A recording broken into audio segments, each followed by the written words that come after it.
Hmm. I can't sleep.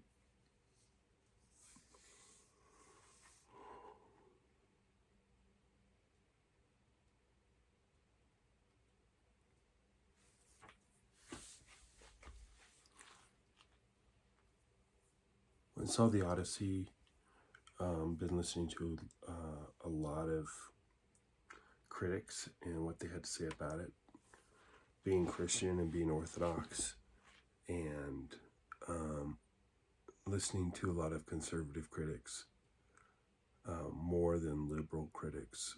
There's been a lot of mudslinging, been a lot of hatred, and I just don't think it's justified. It's a great movie, and if you know Homer, and if you've read the Iliad, if you've read the Odyssey, more than just reading it like in junior high, but really digging into it, and also reading a book by an author who wrote about the bicameral mind.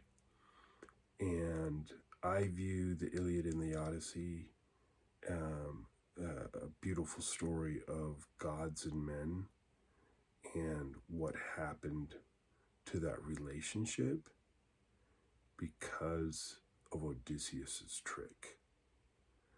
And life with the gods before deception and trickery, and what Odysseus did with that using reason, and life with the gods after. And the movie speaks to that, but doesn't speak to man's relationship in depth with God, his relationship with God before the trick. And if you haven't seen the movie, you can infer what the trick is. But it's a great movie. I can't stop thinking about it.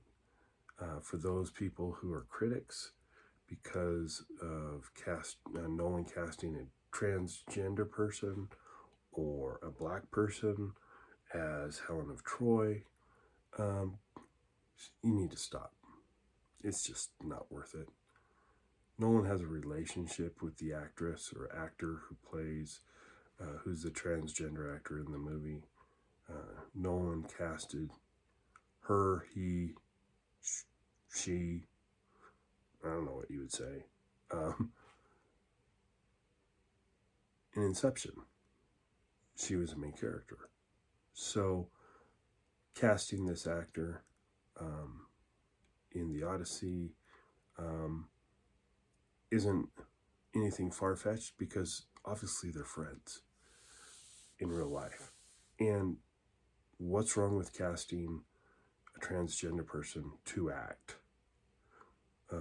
Even if you're frustrated because it's like, well, that's a female playing a male. It's like, well, it's an actor.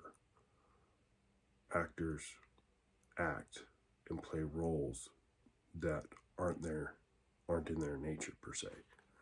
So that's like why aren't people complaining that the cast isn't all Greek? You know, that Odysseus isn't portrayed by an actual Greek. Why isn't anybody, up in arms with that? So that's just a lot of BS and unimportant. What's important is Nolan's attempt to tell the story, and I think he's done an amazing job at it.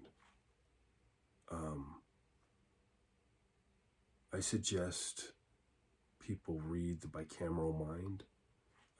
Just look it up, figure it out, where to find it. I listened to it on Audible.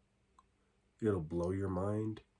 And then read the Iliad and the Odyssey I enjoy listening to the Iliad and the Odyssey because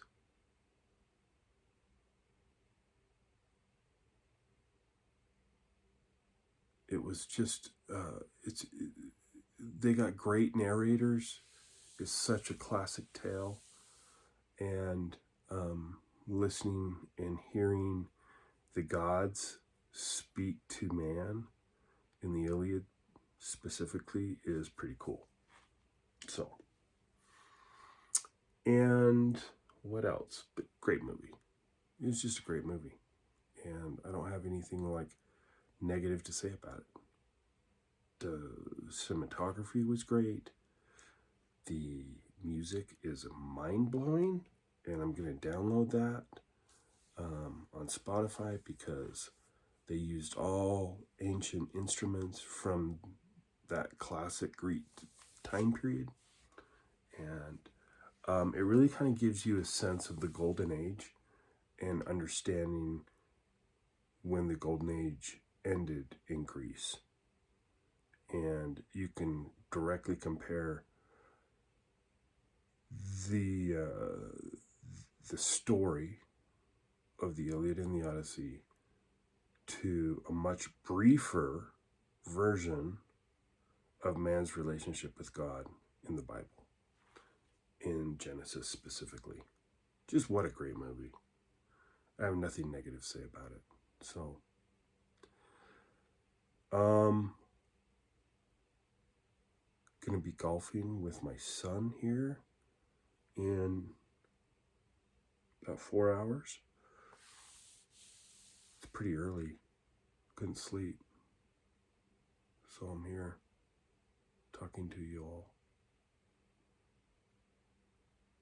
Had a really good conversation with my son who lives in Vegas yesterday. Miss him. Miss all my children.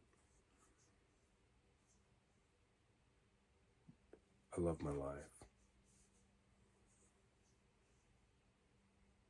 I love being Orthodox. How can he be Orthodox? Look at the books behind him. Oh, how could that be? Well, all roads lead to Constantinople. I wouldn't be Orthodox if it wasn't for my Masonic roots. That's a fact. I found a small piece of a much greater good that is orthodoxy.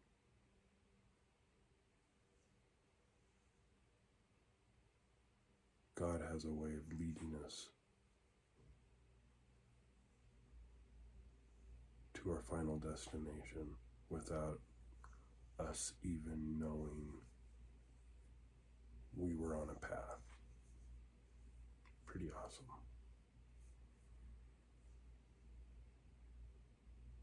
Thanks for listening.